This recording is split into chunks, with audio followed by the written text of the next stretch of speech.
April 7th, 2026.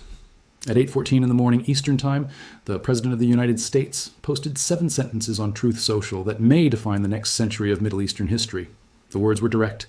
A whole civilization will die tonight, never to be brought back again. I don't want that to happen, but it probably will. He was referring to Iran, to 88 million people, and he set the clock at 8 p.m. Eastern, which translates to 3:30 in the morning in Tehran, where at this moment thousands of Iranian civilians are standing in human chains around power plants, waiting to learn whether the most powerful military on earth will bomb the ground beneath their feet. This is not a diplomatic negotiation. It is an ultimatum backed by the full weight of the United States Air Force, and Iran has responded by placing its own citizens between the bombs and the turbines. What follows is an account of what Trump has threatened to destroy, why Iran's use of human shields makes the strike nearly impossible to execute without what international legal experts are already calling a war crime, and what the operational math behind this deadline reveals about both sides. Trump has stated publicly that if Iran does not reopen the Strait of Hormuz by 8 p.m. tonight, every bridge in Iran will be destroyed and every power plant reduced to rubble. His exact phrasing during an April 6th press conference was that every bridge could be decimated by midnight tomorrow night, and every power plant would be out of business, burning, exploding, and never to be rebuilt. Vice President J.D. Vance confirmed the deadline from Budapest this morning, stating that 8 o'clock is happening.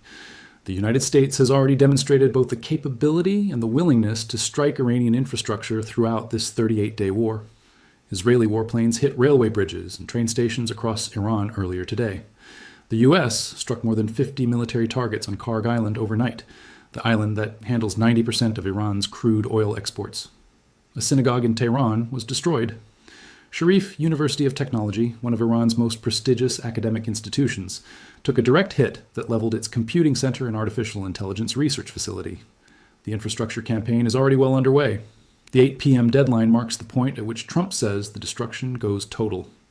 Within hours of Trump's threat, an Iranian government official named Ali Reza Rahimi, secretary of Iran's Supreme Council of Youth, issued a nationwide call for all young people, athletes, artists, students, and university professors to form human chains around power plants across the country.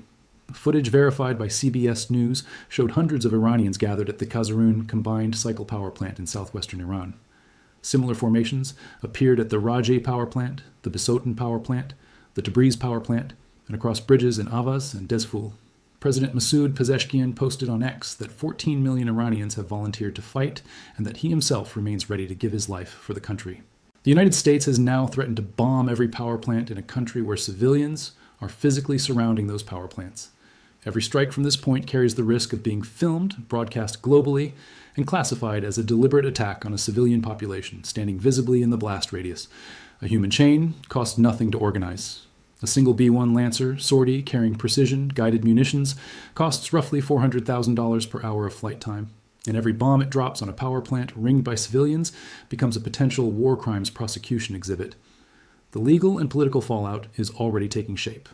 France's foreign minister has warned that attacks on civilian infrastructure could constitute war crimes. The United Nations High Commissioner for Human Rights condemned the rhetoric from all parties involved.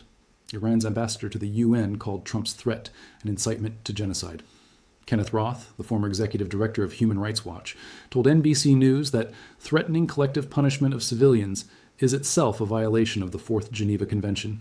Marjorie Taylor Greene, one of Trump's most consistent allies in Congress, called for the invocation of the 25th Amendment, using the words evil and madness. If the United States does not strike, Iran holds the standoff.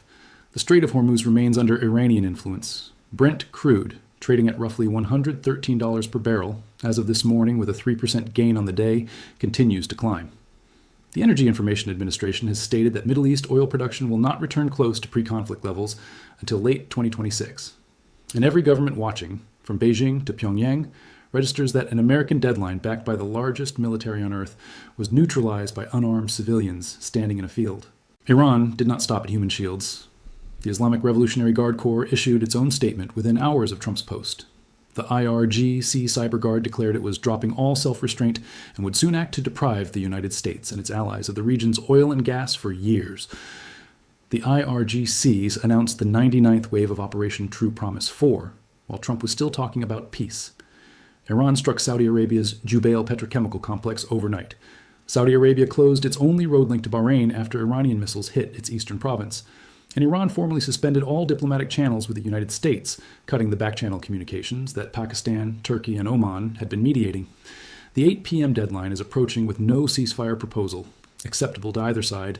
Iran rejected the American 15-point peace plan. Trump called Iran's counterproposal not good enough. J.P. Morgan told clients in a note that Iran's strategy is built around outlasting, not outgunning its opponents, and that there are no signs of capitulation despite the killing of the supreme leader, severe damage to nuclear facilities, and the destruction of military assets across the country. The President of the United States now faces 3 paths in the next few hours. The first is to follow through on the threat, strike every power plant and bridge, accept the civilian casualties and the war crimes accusations, and trigger an Iranian retaliation against Gulf energy infrastructure that the IRGC has explicitly promised will be devastating and widespread.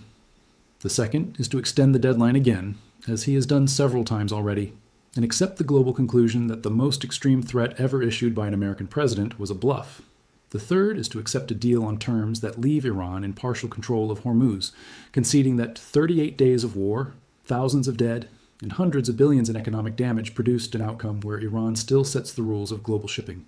38 days of war, 99 waves of Iranian missile strikes, more than 50 targets hit on Kharg Island in a single night, 14 million Iranian volunteers, human chains stretching from Kazerun to Tabriz, Brent crude at $113 and climbing, a president who told 88 million people their civilization would die tonight, and an adversary that responded by placing its people in front of the targets. The deadline is tonight.